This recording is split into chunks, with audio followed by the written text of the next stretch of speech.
दोस्तों इस समय हमारी वायुसेना का front liner fighter jet Sukhoi 30 MKI है। इस समय हमारी वायुसेना के पास 260 की संख्या में सुखोई 30 MKI फाइटर जेट मौजूद हैं। अब से 2 महीना पहले ही हमारी वायुसेना ने सुखोई 30 MKI फाइटर जेट के लिए मिसाइल लॉन्चर को खरीदने का फैसला लिया था।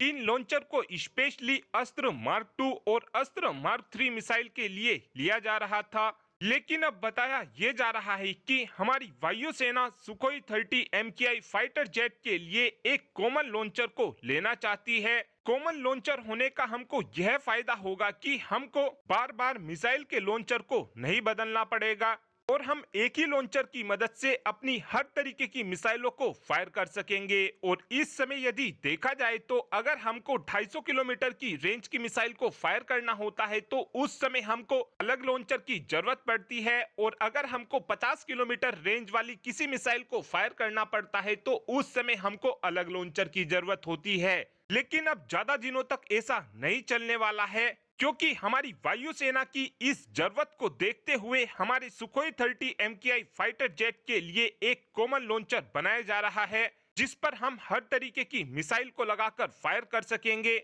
इस समय हमारे सुखोई 30 MKI फाइटर जेट के लिए ऐसे 2 लॉन्चर बनाए जा रहे हैं। पहले लॉन्चर में तो हम अपनी एयर टू एयर मिसाइलों को लगाएंगे और दूसरे लॉन्चर में हम अपनी एयर टू ग्राउंड मिसाइलों को लगाएंगे, और इसी लॉन्चर में हम अपने बमों को भी लगा सकेंगे। इस समय देखा जाए तो जो एयर टू एयर मिसाइल होती हैं, इनके लिए कॉमन लॉन्चर बनाना इतना क्रिटिकल नहीं होता है, लेकिन जो एयर टू ग्राउंड मिसाइलें और बम होते हैं, इनके लिए कॉमन लॉन्चर को बनाना बहुत ही ज्यादा कॉम्प्लेक्स हो जाता है, क्योंकि जो एयर टू ग्राउंड मिसाइल होती हैं, इनके अंदर ज्यादा से ज्यादा वॉरहेड को लगाने की कोशिश की जाती है, जिस कारण मिसाइल और बमों का साइज काफी ज्यादा बड़ा हो जाता है। क्योंकि एयर टू ग्राउंड मिसाइल और बम को स्पेशली दुश्मन देश को भारी नुकसान पहुंचाने के लिए बनाया जाता है, और जो ये हमारे सुखोई 30 MKI फाइटर जेट के लिए कॉमन लॉन्चर बनाए जा रहे हैं, ये काफी आसानी से 50 किलोग्राम से 1500 किलोग्राम तक की मिसाइल को काफी आसानी से कैरी कर सकेंगे।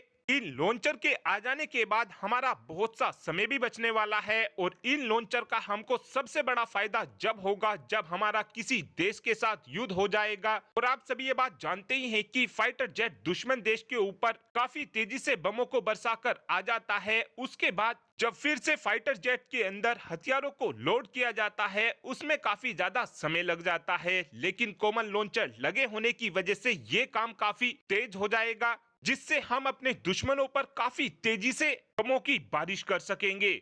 और अब आप ही कमेंट कर बता सकते हैं कि क्या हमारी वायुसेना ने ये common launcher Sukhoi 30 MKI fighter jet में लगाने का फैसला सही लिया, हाँ या फिर ना? इस बात का आंसर आप कमेंट बॉक्स में दे सकते हैं। Thanks for watching this video. Have a good day.